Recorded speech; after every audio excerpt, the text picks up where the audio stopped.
Hey, Hi. hey. They both came back not normal. Yeah. Damn. Damn. Shit. Um, I set up an appointment that we could have done 10:30 today, but I did need it for 9 o'clock on Thursday. Because I doubted that we could go at 10:30 or whatever time I just said 10. I don't remember 10 or 10:30 today. Well, the dishwasher people are. I mean, I can reschedule them. No. Let's No. let's reschedule them. Okay, let me call her back. Okay. Yeah. Make sure that it's It's still. available. Yeah. Okay. Okay. Bye.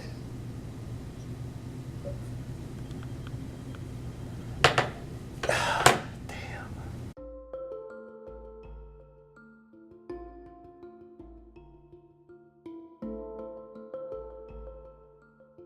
I immediately reacted and literally I was in my office and I just started crying. It was really difficult. And I think it's weird because we had been bracing ourselves for this. We had sort of talked previously that the odds weren't really in our favor, but like we still had hope. And you know what one thing was is that a lot of people around us had a lot of hope, and that helped us for the 2 weeks leading up to the news. I was actually okay, as opposed to just sort of being in like a sort of anxious state. So when the news came, it just sort of all hit me.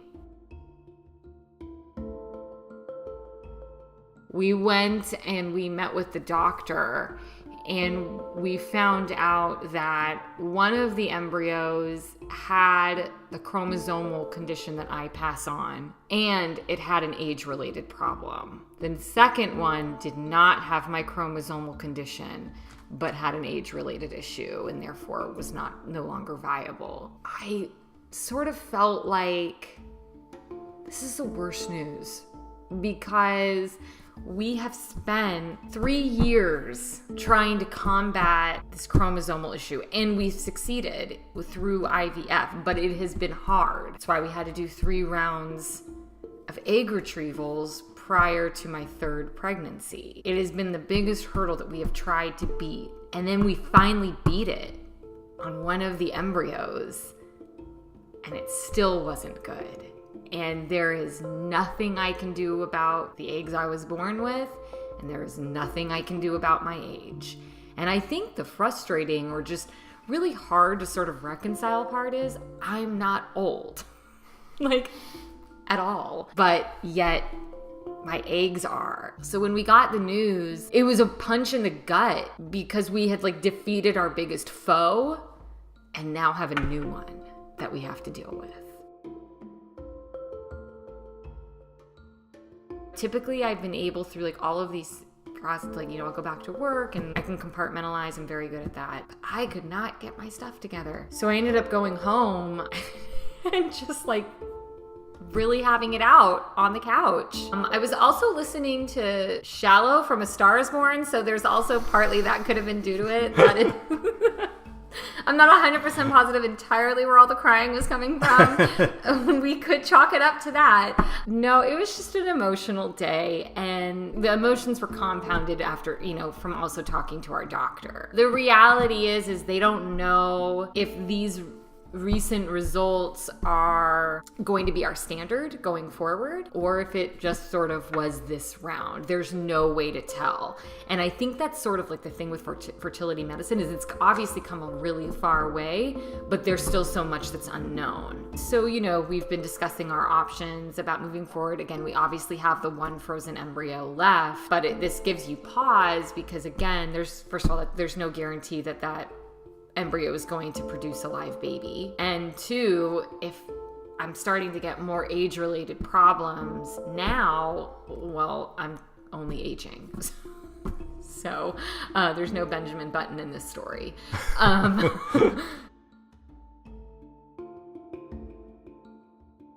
It's it's been tough. And then compounded just sort of the week that we were having.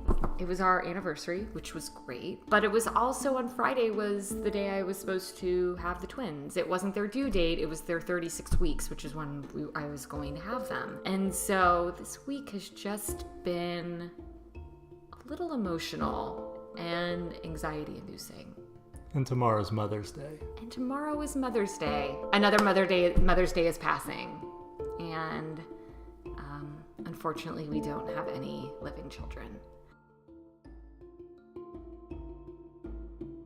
Given all of the timing with the anniversary of losing our daughter from the third pregnancy to now the time when we would have been having the twins, it's just been a lot. And I'll be honest, like, I have not been handling it all that well. I have been struggling. These results it was just piling on. You know, it's just like this perfect storm where the sadness and everything from the past has just collided with this distressing present, this present that we were hoping would go differently.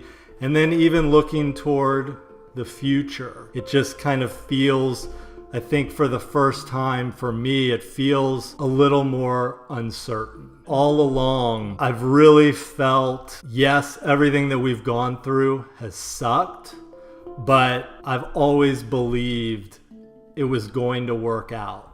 It's going to work out.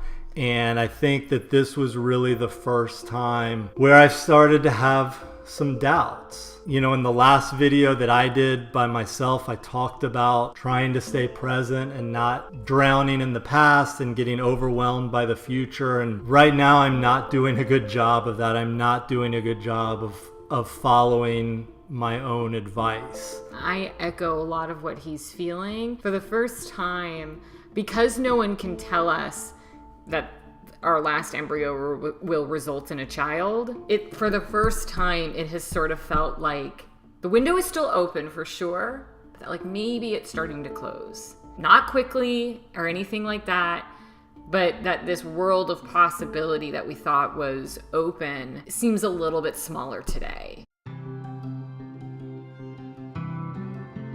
For as sad in certain ways as this week has been, we've also done, I think, a good job of finding ways to celebrate. Last night we went to a concert and saw one of our favorite artists, and tonight we are going to one of our favorite restaurants to celebrate our anniversary. I think that's really what it comes down to, is that with this fertility stuff and with life in general, there's so much that is out of our control. I mean, there's so much that's out of our control. And so what I think we have to do is just focus on the things that we can control, the things that are within our power, and just make the most of those. So after speaking with our doctor, we have decided to move forward with another egg retrieval. We feel, once again, like we mentioned when we first told you all we were doing a fourth round, we feel like what an opportunity we have. We have the ability to do this, and truthfully, we have the strength, I think, from each other to keep doing this. Shots, no big deal. Who cares? Now, hopefully, my eggs get the message this time that we really need them to like buck up and, you know, come up to the surface. And my boys. Yeah. My boys need to step up their game too. Yeah. So we are going to start a fifth round of egg retrieval. We're still determining when, but it will be in the next few weeks or thereabouts, I guess I should say. And hope is not gone. Took a little dip, and it's still a little bit of a struggle, but it's not gone. And as long as it's not gone, we will keep trying.